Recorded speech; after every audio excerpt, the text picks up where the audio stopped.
అనేది మనం చూద్దాము. సేవకులు అంటే ఏదో మనం పిలిచినప్పుడు వచ్చి ప్రార్థన చేసి వెళ్ళిపోయేవారైతే కాదు, కానీ ఈ లోకంలో మనం చాలా మంది ఏదో పెద్ద ఉన్నత చదువులు చదవాలని, ఏదో పెద్ద హోదాలో ఉండాలని మనం ఆశిస్తూ ఉంటాము. ఇక్కడ ఉన్న యవనస్తులు కానీ, ఇక్కడ ఉన్న తల్లిదండ్రులు కానీ మనము ఎప్పుడైనా నా బిడ్డ ఒక సేవకురాలుగా ఉండాలి, సేవకుడిగా ఉండాలని ఎప్పుడైనా ఎవరైనా అనుకున్నారా? నా బిడ్డ ఒక ఇంజనీర్ గాను, కలెక్టర్ గాను, టీచర్ గాను ఉండాలని మనం ఆశపడతాం, కానీ ఒక సేవకుడిగా ఉండాలి అనేది మనం ఎప్పుడైనా ఆశించామో ఒకసారి ఆలోచించుకోవాలి. ఈ లోకంలో మనం ఎంతో గొప్ప పొజిషన్లో ఉన్నా ఏదో ఒక రోజు మనం మరణిస్తాము. ఆ రోజు మనతో పాటే మన పొజిషన్, మన హోదా అంతా నశించిపోతుంది, రోజు అవుతుంది. కానీ ఒక ఆత్మల కాపరిగా మారి ఈ లోకంలో అనేక ఆత్మలను నశించిపోకుండా నిత్య రాజ్యానికి చేరుస్తున్న మన సేవకులను మాత్రం మనం గౌరవించడం లేదు. ఈ లోకంలో ఉన్న పెద్ద పెద్ద పొజిషన్లో ఉన్న వారిని గౌరవిస్తాం, కానీ మన సేవకులు మాత్రం మనం గౌరవించలేకపోతున్నాం. ఒకసారి మన హృదయాన్ని మనం ఆలోచించుకోవాలి.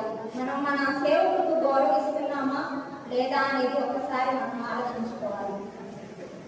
సేవకులు అంటే దేవుని యొద్దకు మనలను నడిపించేవారు.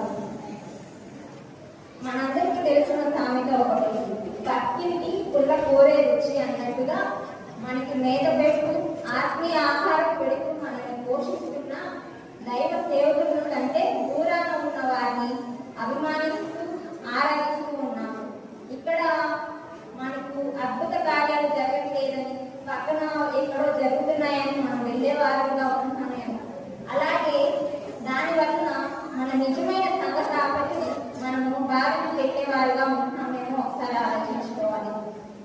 హెబ్రీయులకు రాసిన పత్రిక 13వ అధ్యాయం 17వ వచనాన్ని చదువుతున్నాం.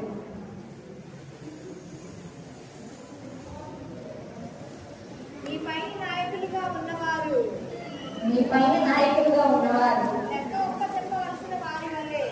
లెక్క అప్పచెప్పవలసిన వారి వలె మీ ఆత్మలను కాయుచున్నారు. వారు దుఃఖముతో ఆ పని చేసిన ఎడల మీకు నిష్ప్రయోజనం కనుక దుఃఖముతో కాక ఆనందంతో చేయటండి వారి మాట విని వారికి లోబడి ఉన్నది. మన పైన నాయకులుగా ఉన్న మన సేవకులు లెక్క అప్పచెప్పవలసిన వారై ఉన్నారు.